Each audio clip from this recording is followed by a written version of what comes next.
ubanku za ku ci ai wallahi zumma tallahi lokacin yin haƙorin hankalinku yayi ba nuna ranar da dukiyarka ba za ta yi amfani ba, 'ya'yanka da kake da su ba za su yi amfani ba, illa face wanda ya yi mana abin da muka gamsu cewa masoyinmu ne.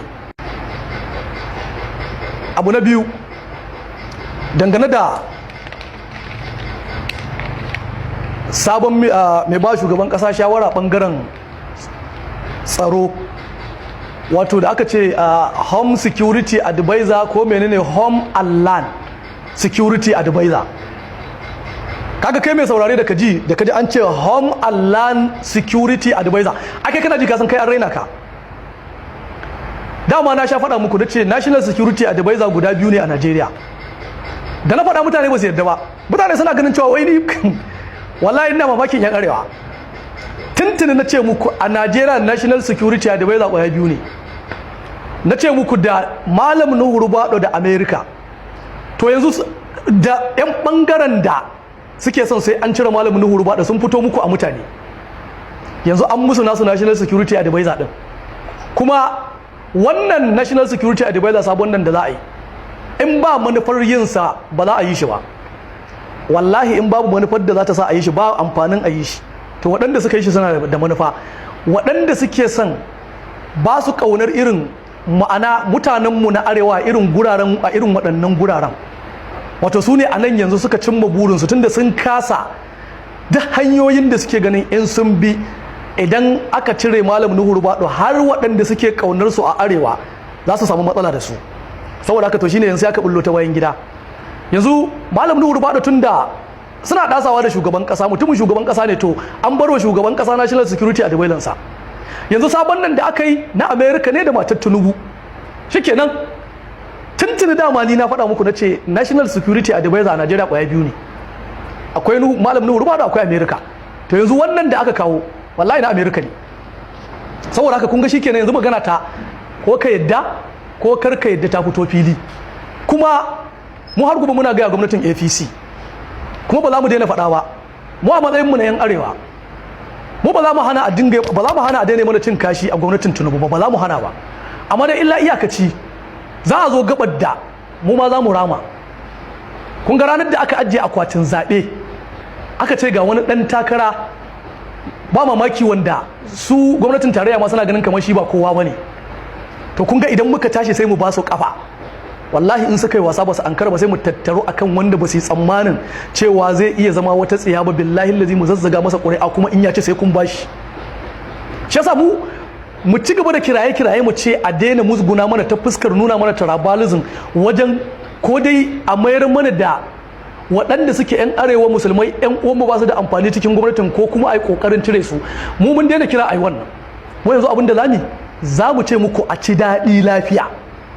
Saboda haka yadda kuma kuka taho a haka, in kun ga dama ku gyara, in ba ku gyara ba mu ma za ku ga saƙonmu ranar da wato kamar inda can alƙur'ani Allah ya gaya mana yawma la yanfa'u malun wala banuna, ranar da dukiyarka ba za ta yi amfani ba, 'ya'yanka da kake da su ba za su yi amfani ba, illa face wanda ya yi mana abin da muka gamsu cewa masoyinmu ne.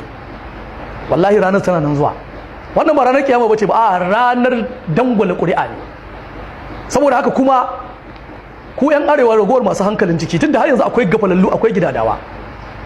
Shi sa na gaya muku da kanmu ake ba mu kwangilar rushe namu. Yanzu muna ta kiraye a cire wane. Masu kirayen a cire Shehu Buba, a bangaren da Shehu Buba ya zama shugaban kwamiti na tsaro na majalisar dattawa.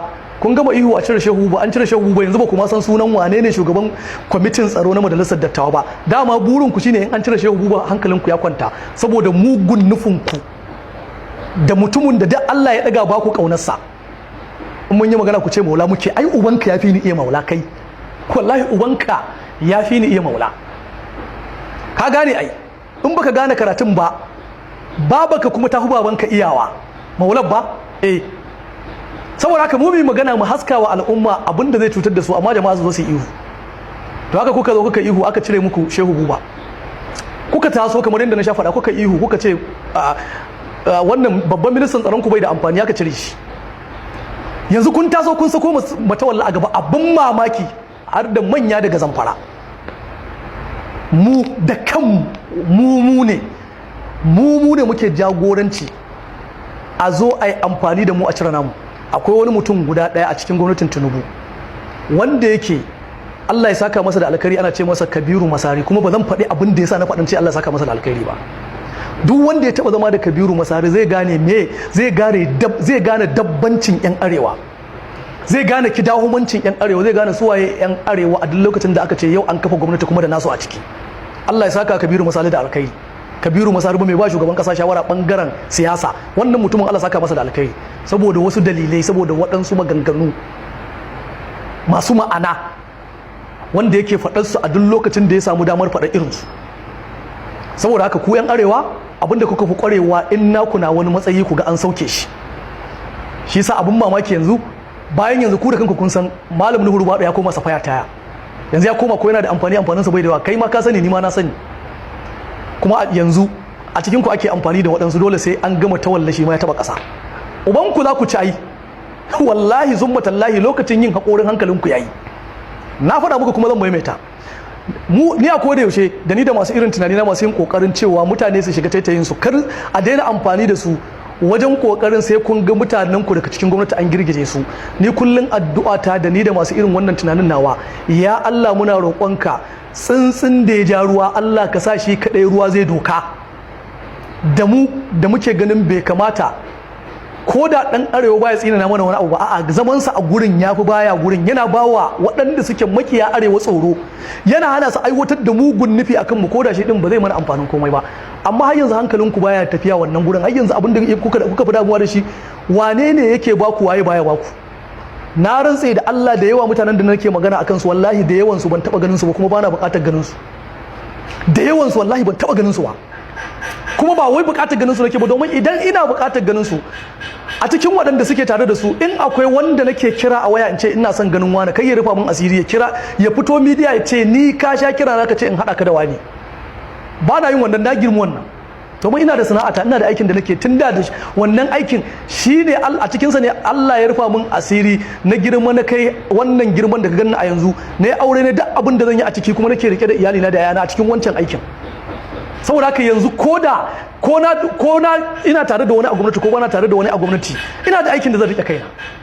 Amma ko da yaushe ku in wanda ya baku daidai kenan, kuma na rantse da Allah da irin su Malam Nuhu Rubado, irin su Shehu Buba, sanata Shehu Buba, irin su Matawalle, yau da za su dawo ADC tafiyar Atiku, ko su dawo tafiyar su Kwankwaso, ko su dawo tafiyar Al-Mustapha, na rantse da Allah ba a ƙara ce musu 'yan ta'adda, ba a ƙara cewa mutanen banza ne, saboda duk wanda ya shiga waɗancan jam'iyyun ya zama wali.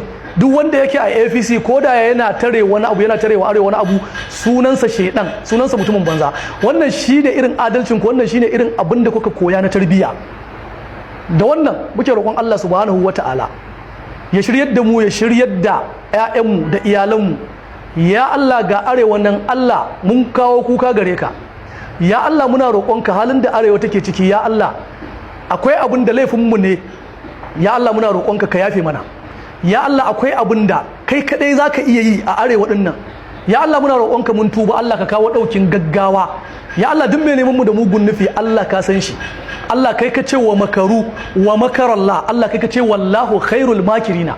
Ya Allah mun roƙe ka, ya Allah ka mayar wa da duk wanda yake da kaidi kan arewa, Allah ka mayar masa da kaidinsa kansa. Ya Allah muna roƙonka, Allah muna roƙonka da sunayen ka tsarkaka waɗanda in an roƙe ka da su zaka amsa, kake amsawa. Ya Allah ka taimake mu, Allah ka tausaya mana, Allah kashe-kashen da ake a arewa, ya Allah ko da makiya ba sa so, ko da azzaluman da suke sa ana kashe mana mutane ba sa so, Allah ka kawo ƙarshen su, Allah ka kunyata su, Allah ka turmuza hancin su a ƙasa. Allah ya ba mu lafiya da zaman lafiya a ƙasar mu Najeriya da arewa baki